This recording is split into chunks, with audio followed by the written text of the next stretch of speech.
Hi, Kevin. Hi.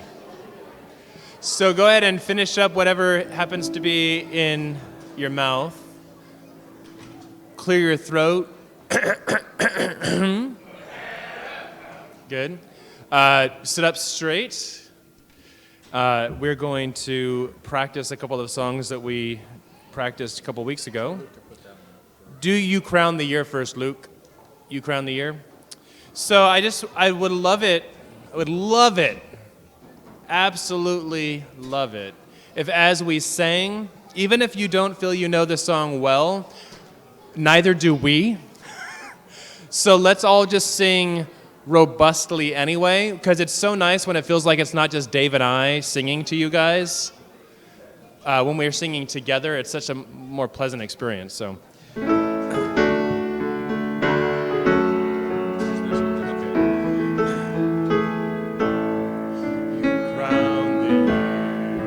With your goodness, you answer us. We must meet your holy sounds. Unstable to distant lands and farther seas, opening the fields, bright and golden, drench the harvest with rain. God's river filled with living water.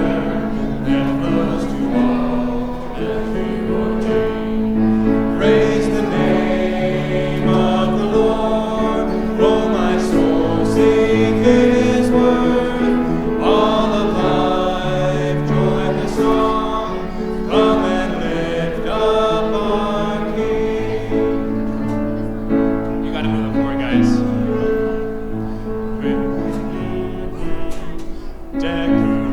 Okay, let's go back. Let's sing the chorus again because that's nice, and then the slides are going to move forward like they're supposed to.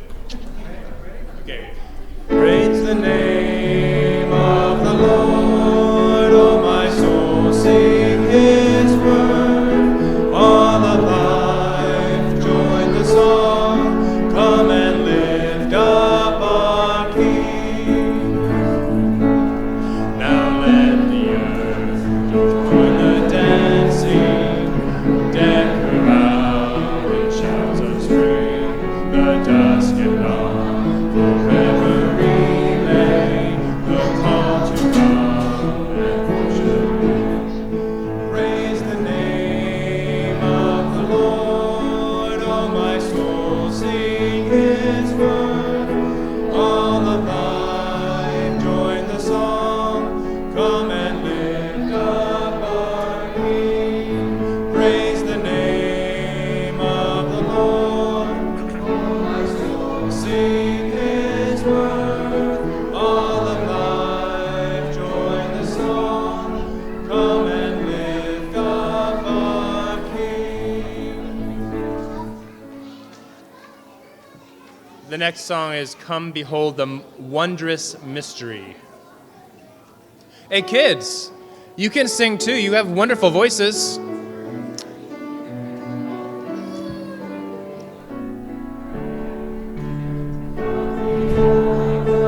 Wondrous mystery in the dawning of the King. He the theme of heaven's praises, broken frail humanity.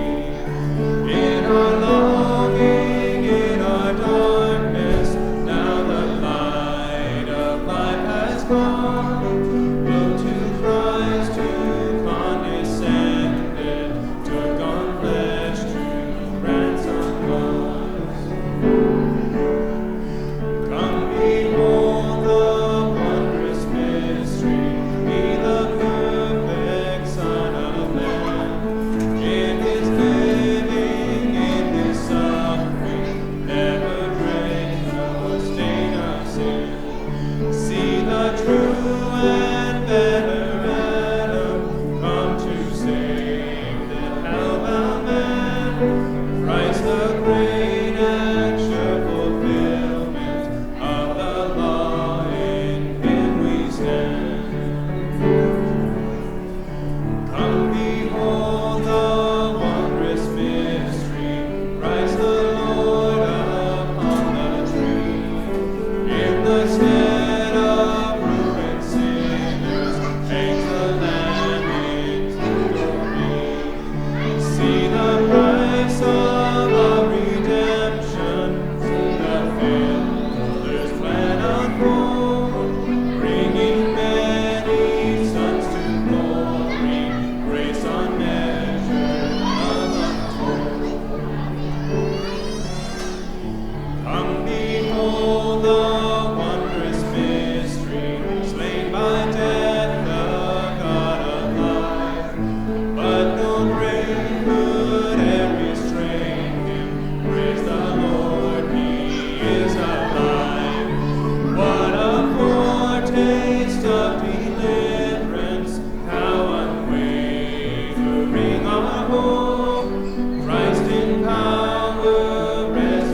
Bill! Woo! Like you knew I count on David. You guys got me on the film? All right. Yes? No? Am I there? There we go. I got thumbs up. Thank you, Mrs. Larson, for letting me know you can hear me. Okay. Okay. For the sake of time, guys, go get ready on the video. Okay, right from the beginning. We're going to do a little something. You're going to give me liberty today. As you know, most of the time, what I will do is take the sermon and expound on it, build upon it. Pastor Walker warned me in an email, said this is going to be really hard to do today. So I said, okay, I will tie this into our series on creation, on the book of Genesis. So what we're going to do today is I want to play this video for you, and I don't normally do this either, so I'm asking a lot of liberty. We have now added to our library this series from Institute for Creation Research, ICR, which is called Unlocking the Mysteries of Genesis. So I'm going to play you today the introductory DVD on this. It's 20 minutes long. There are a total of 12 DVDs in this set, and for whoever would desire to take this home and use it for some family devotions, some evening study time, it's a very good series. It brings out a lot of good points that we've either already talked about in our creation series or we are going to talk about. Starting in October, we're going to move to day 5 of creation, so we're going to be talking about the fish of the sea, as well as the birds of the air. And one of the things that I want to make sure that when we finish this series on creation is that you do not view creation in the same way that you did when we began this series. Because we have a tendency to be very influenced by our culture on how we view it. We tend to just ignore it. We tend to let it fly by, kind of like what we talked about with the sun, moon, and stars. The sun comes up every morning. Do we actually ever think about it? The moon is in the sky at night. Do we think about it? No. The waters come all the time. You get a drink of water virtually whenever you want to drink. Do we think about these things? So we're going to continue to expand on this because we as Christians should constantly have in the forefront of our minds God's provision for us as His people. And that includes all of His creation. So we're going to watch this video. Again, it's 20 minutes, and then we're going to follow that with about 10 minutes of a little bit of Q&A. And then I've got an assignment for you for this coming couple of weeks between now and when I preach again on number 5. So, Josh, if you could do a light kill here and go ahead and start the video, we'll get started.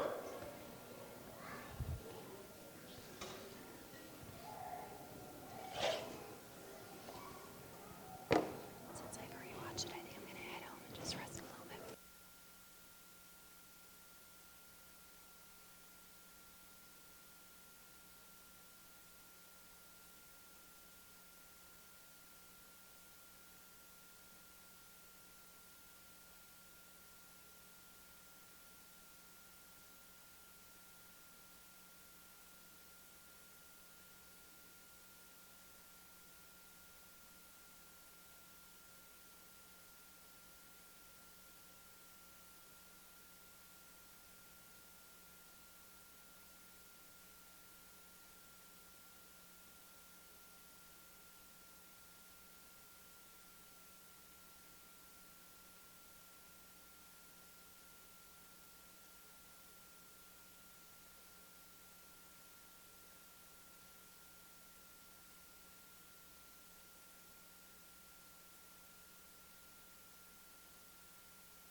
Mankind has asked since the beginning of time.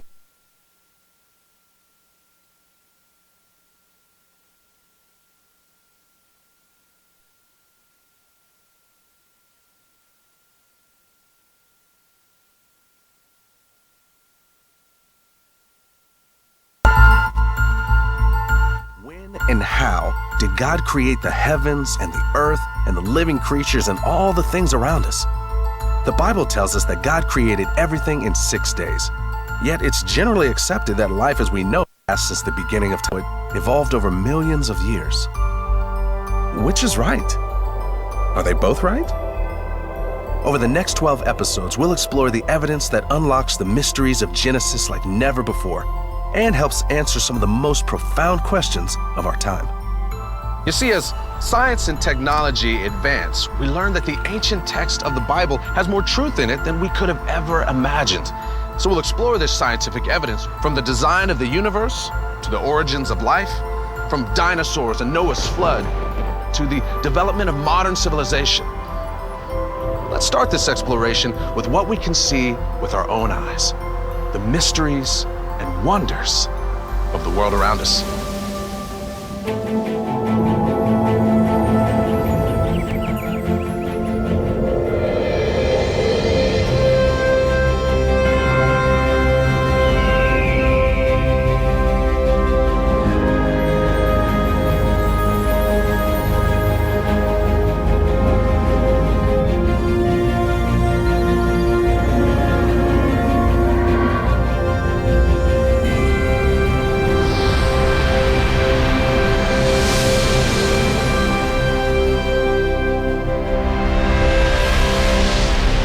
What do you see when you look at the world? Do you see the beauty of nature? Do you see the patterns on the wings of butterflies? Do you see the rhythm and order in the rising and setting of the sun, or the ebb and flow of the tide? To understand how the world came to be, how we came to be, we have to consider the fundamental question. Was the universe designed, or did it just happen? Hi, I'm Marcus Lloyd, and in this series we will tackle this question in a way that you might not be used to. We'll explore these and other mysteries of the very first book of the Bible, the book of Genesis.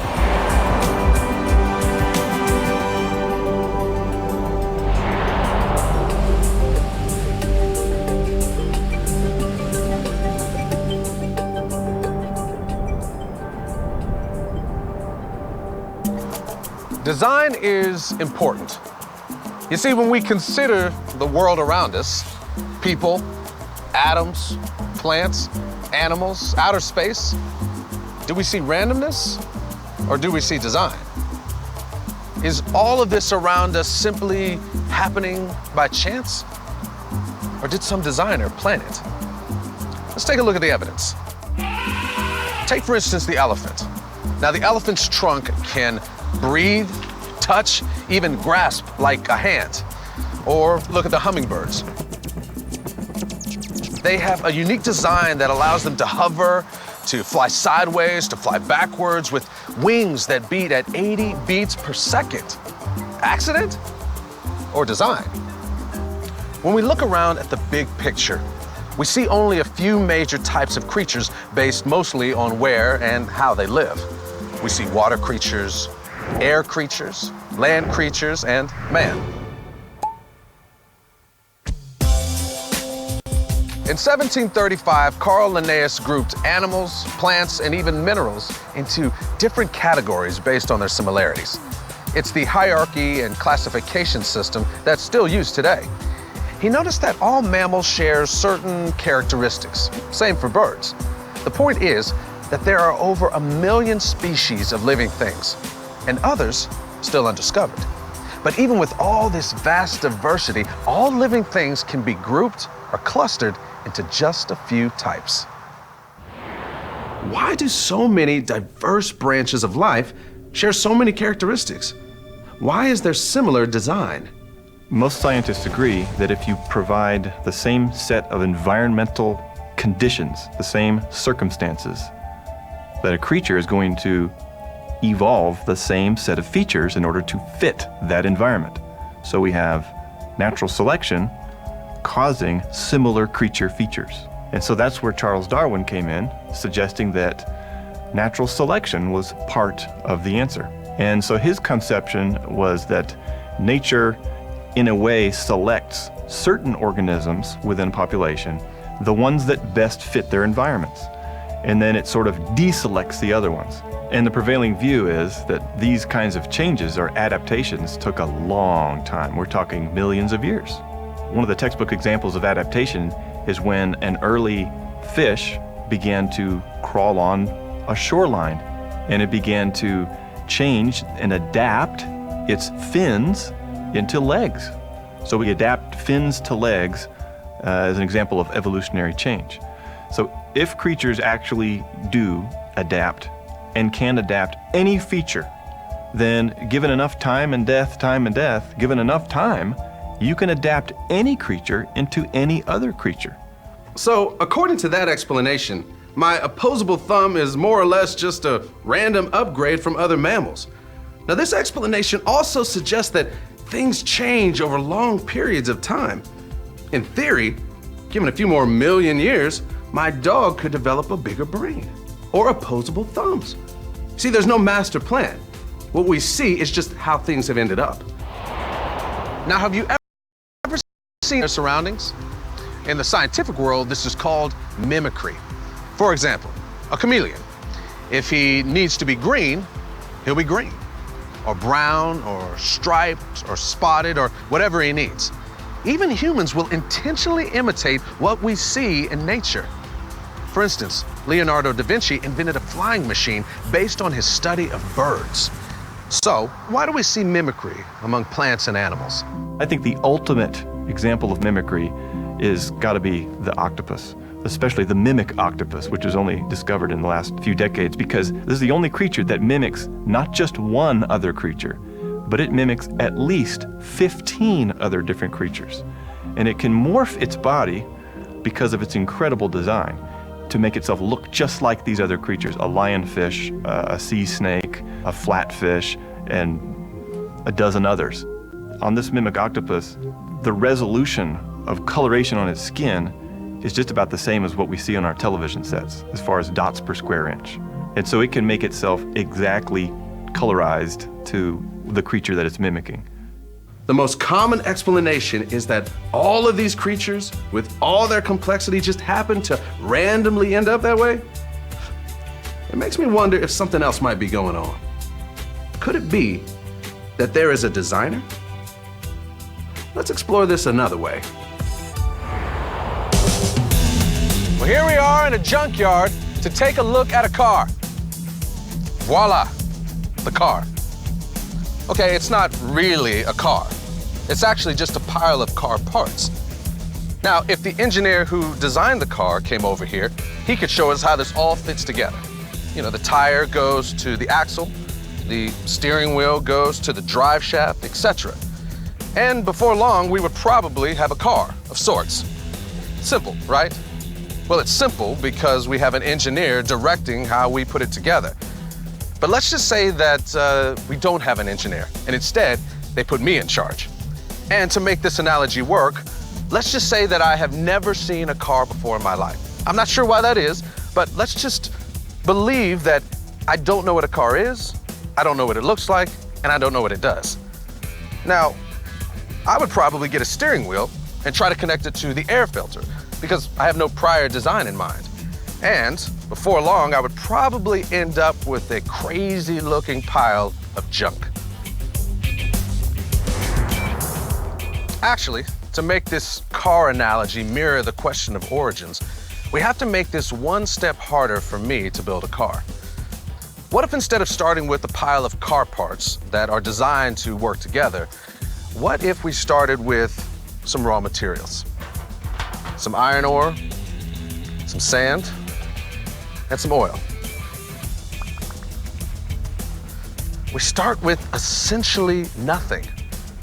And from this, we're expected to end up with a car?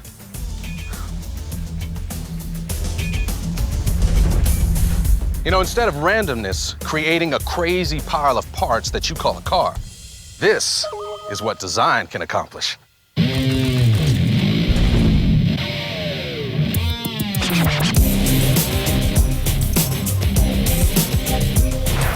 You see, a car like animals and plants, must have an intelligent designer. There's just too much complexity for it all to have happened just randomly. You see, each part fits together with each other part because it was designed that way. Just like the parts of this car were designed that way. Now, you may ask me, why do you see design in everything? Well, it could be because one creator made them all. You see, things become very clear once you add a creator to the very complex world that we live in. You know, I think I'm just gonna make sure that this engine was designed properly.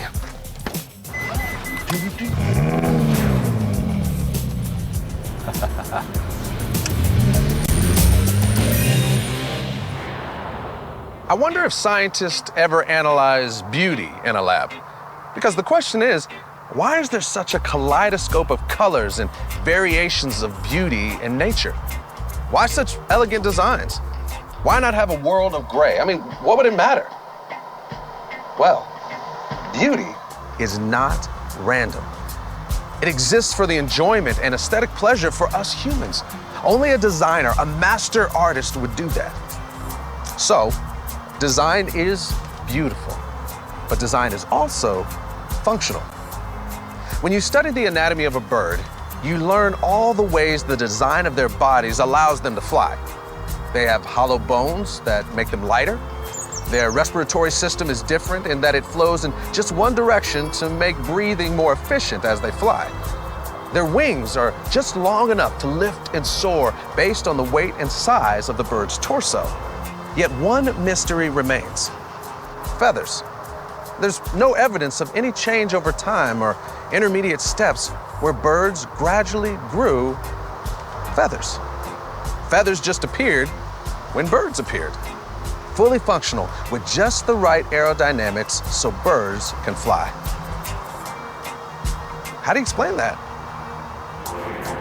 All scientists agree that there's such a thing as adaptation. But creation scientists would say that animals only adapt within their own kind. Horses to zebras, Great Danes to cockapoos, but not from one kind to another kind. They would say that adaptation doesn't come from an external source. It's built into the DNA of every living thing. Our DNA contains the program that runs our body. This ability to adapt is encoded in that DNA. Nature doesn't select. It's part of the design of every living thing. In a sense, DNA is a blueprint. It contains the instructions to make 2 arms, 2 legs, 10 fingers, 10 toes, and so forth. But it does so much more than that. You have embedded in that code the tools, the tool kit, the toolbox that executes that plan, all rolled into one molecule. And in addition to that, so this is really a chemical language at the submicroscopic level. Blueprint, toolbox, it also functions as an information processor. So if it takes that much intelligence to do each of these functions, each of these objects, each of these roles separately, how much more intelligence would it take to combine them into one? And so therefore, how much more intelligence must have been behind the origin of this first molecule? So, are we to believe that nature randomly created all these elements that allow the octopus to change into a near infinite variety of colors? No, we're looking at the creator's handiwork, hard at work in the DNA of a complex, beautiful creature.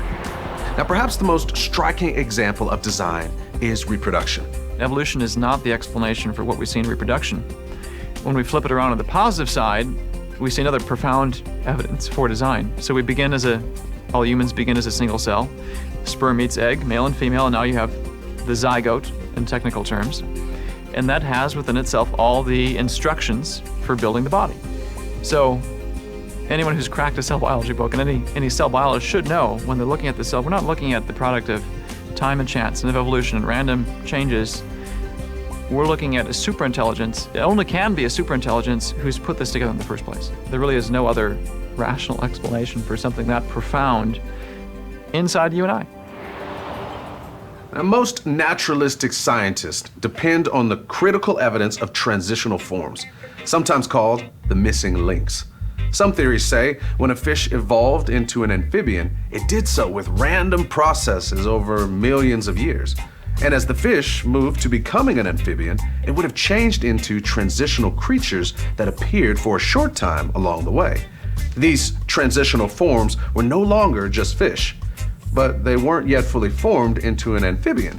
They are the missing links in the process. Now, let's take a look at the evidence. Okay, I have a special treat for you. I'm going to show you all of the fossils that have been found of these undisputed transitional forms and missing links. The creatures that are halfway between fish and amphibian. The amphibifish. The transition from reptile to mammal, ape to man. Here, take a look.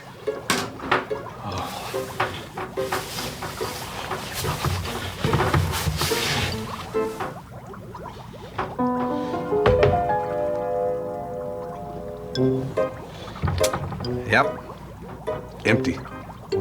See, some evolutionists will claim that a certain fossil is a transitional form, but then another scientist will say, no, that's not one. Then another one will say, oh, but wait, here's one. And then another scientist will say, no, that's not one. So, there's not one bit of undisputed evidence that the scientists agree is a transitional form that shows natural selection changed from species to species. The evidence for it is, well, empty.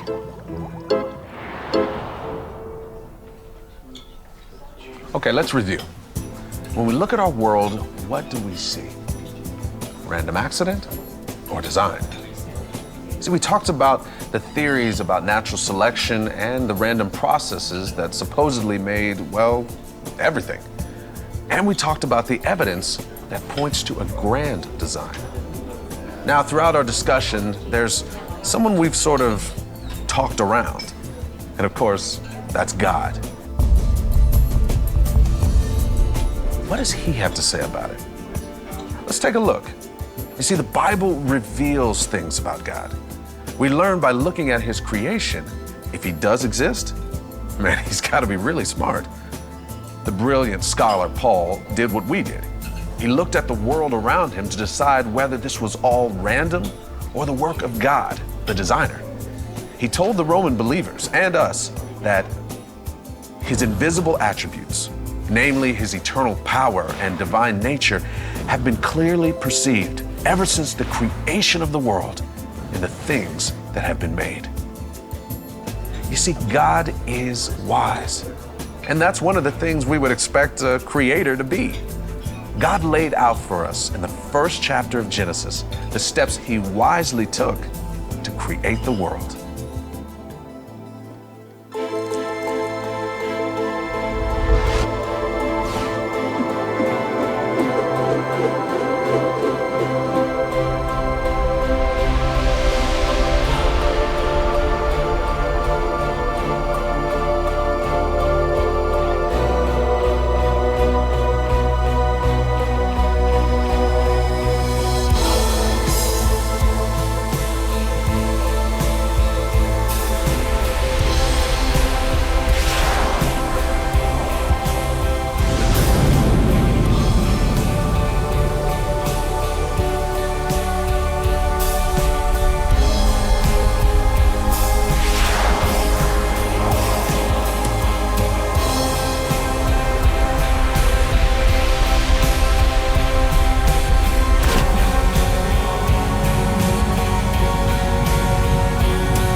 So, what do you think?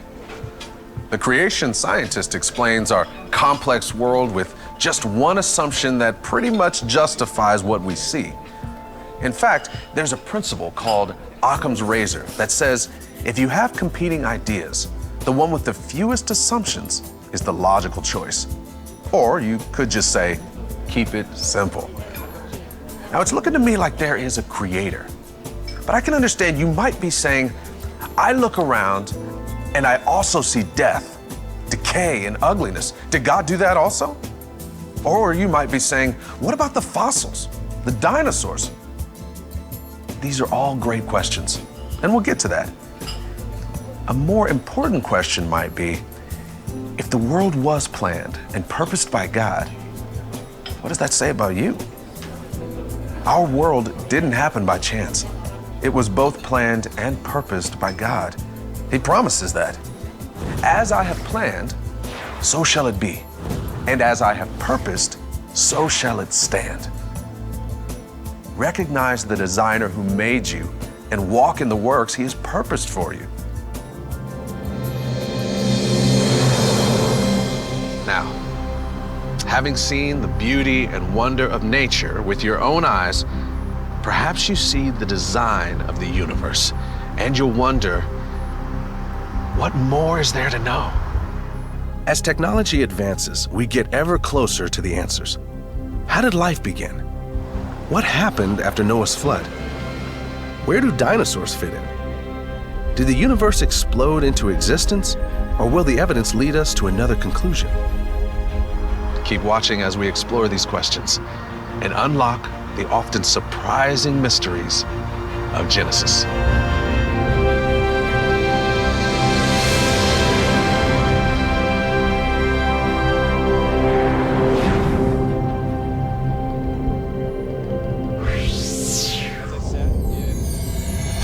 Watch the rest of this series, I would encourage you to do so, but we only have one set of these, so what I would ask that you would do is take it when you have the opportunity to watch it, and take a week or two to watch all of them, and then get it back here so others can check it out.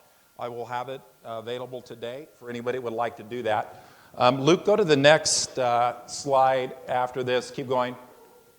Okay. He spoke of several things, but all I want to talk about today and focus on are these four: design, complexity, beauty, and functionality. So Luke, if you would just take it on. Design. When I say design, what do you think of? What immediately comes to your mind? Logic. Okay? Why logic?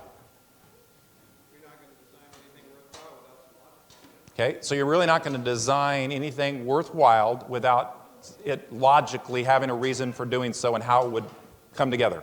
Okay, what else? When I say design. Purpose, okay? Plan, okay? Good. Go to the next slide, Luke. If we can, hold on. Are you able to get to that? You think so? Let me show you this. This is from ICR as well. And you can get these once a month emailed to you so you can watch them. They're just simple insights into facts about creation. Please don't, honey. Okay? Go ahead, Luke.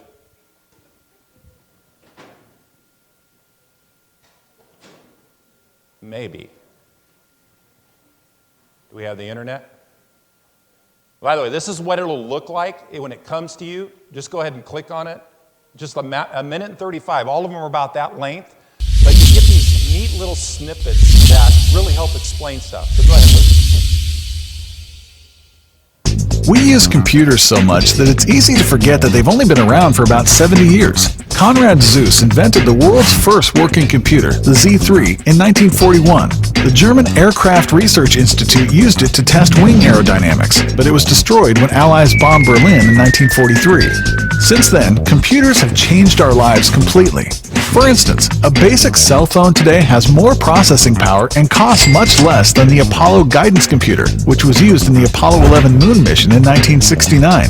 Today, computers are used just about everywhere, at home, at work, at school, and even when we travel.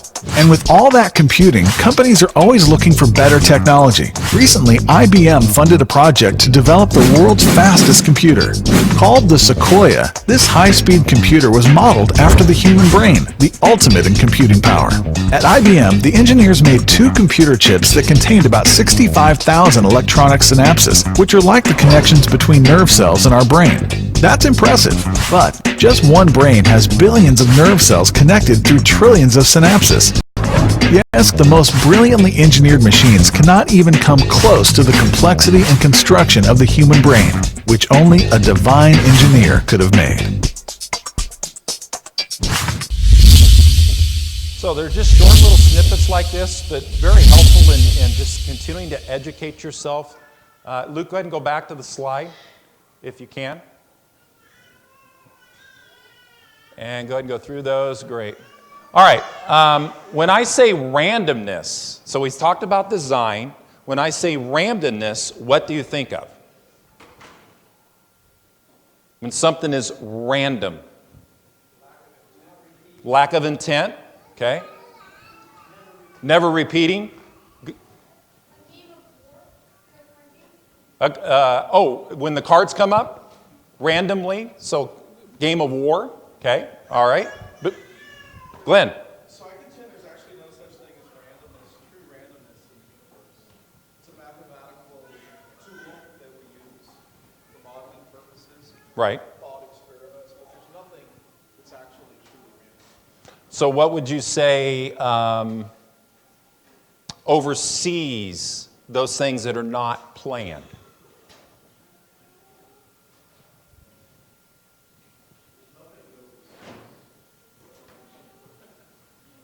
Well, if something is not planned, is it random? No, I mean, true randomness is a very precise mathematical concept that we don't actually see in existence. So a less stringent word would be haphazard, which or unexpected. Okay. But usually when things look random to us, it's because we don't understand it. We lack sufficient understanding, and so it looks random, it looks undecipherable, but I just believe there's nothing that's actually truly random. Okay, and you believe that because? Well, I believe that because the definition of randomness is so precise. I mean, even a random number generator it's an instrument, but it's designed. It's not truly actually random. And I just don't think anything's ever been discovered that's truly random. So you talk about throwing darts or shooting a target. Some people might say that the darts or the bullet holes are randomly distributed around the bullseye. That's hardly ever the case. If you study it in more detail, there will be some bias to the right, to the left, up in there, or whatever. It's hardly ever truly random. But even if it were so-called randomly dispersed about the bullseye, it's all about the bullseye. It was all targeted and planned to hit the target. So it's not truly random. If it was truly random, bullets would be flying everywhere for no purpose, no cause, no rhyme, no reason. I mean, randomness is something that we can't even comprehend what it would be because it's so unlike anything that we actually see. I think he's on target because we have a God who is infinite in his sovereignty, and so if you think about that there is nothing that happens that is outside of God's superintendence and control. So in that light, the concept of random would be a human-generated myth introduced to try to explain our world outside of the conceptual existence of God. So there wouldn't actually be anything truly random because it is superintended by an intelligent, infinite God. Okay, I would agree absolutely with that question. So how would you answer this one? Which of these two is more consistent with what we see in creation? Intelligent design. There's no randomness in creation. Okay, there's no randomness in creation. Whoa, sorry about that. I pulled off my mic. So when we deal with this issue, because you said, and I don't know if Glenn said this, but you said that there's really no true randomness because there is a God who oversees everything, so nothing can truly be random. Would you agree with that, Glenn? Absolutely. Absolutely. Okay. So, but what if you're one that denies the existence of God? You have to come up with some way to explain what you see. Okay. If you deny the existence of God and any intelligent creator,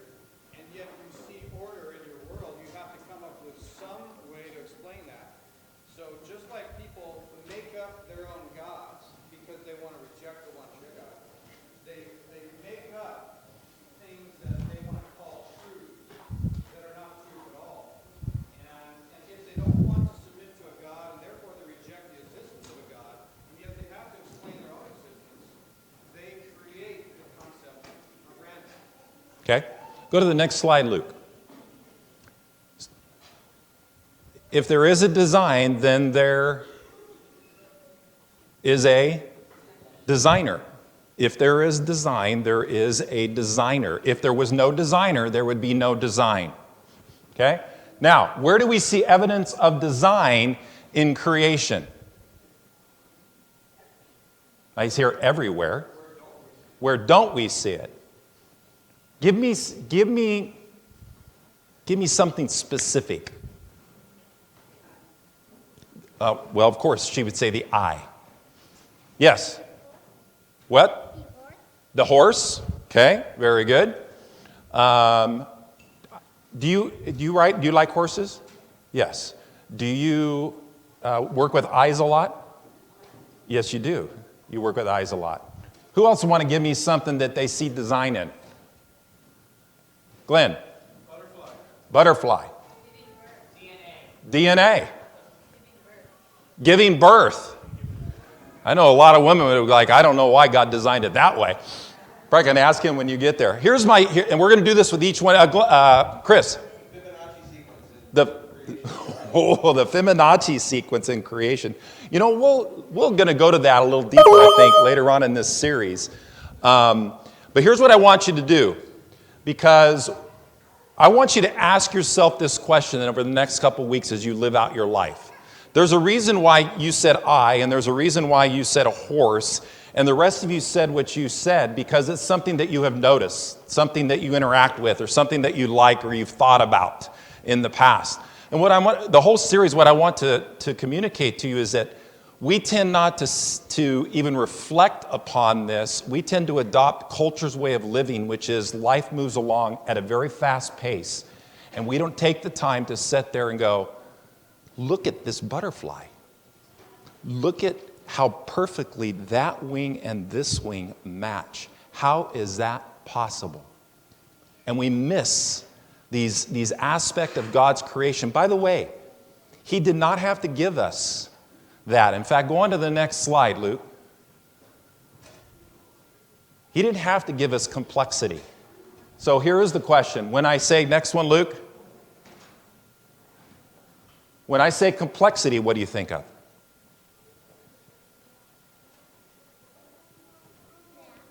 Math. You didn't say horse. What else do you think of when I say complexity? Greg, David. Women. Careful, because I'm going to ask what the opposite is of complex. And when they answer that one, you know what they're going to say, don't you? Yeah. And they'd be right. Yes, John. The brain. Okay, go to the next slide, Luke. What is the opposite of complexity? I warned you. Mrs. Walker said simplicity. You didn't say, oh, it's back over there. Huh? You just gave me the man answer. It is the simplicity that causes a man to stop at Chick-fil-A when they're headed to the airport. You see, you had to know I was going to weave that in somehow to Disciple Makers today. Go on to the next one. Simplicity. It's not complex, it's simple. What do we see throughout all of creation is this tremendous amount of complexity, design, more complexity than any scientist that was around, say, from 17, 18, even 1900s. And as we got into the microscope age and the telescope age, we just started seeing this tremendous amount of complexity, and they were flabbergasted. Where does this complexity come from? Go to the next one. Next one. So, here's your charge again. I'm going to remind you of all four of these, by the way, when we're done. As you live out the next couple weeks, in about, less than a month, I will be preaching again on day 5 of creation. I want you to think between now and then, and I want you to make note of this. Where do you see complexity in your day-to-day lives as you interact with the creation around you? Okay, next one, Luke. Beauty. Okay, anyone know which one's beauty and which one's the beast? Which one? The one on the left is beauty. Now, how do you know that?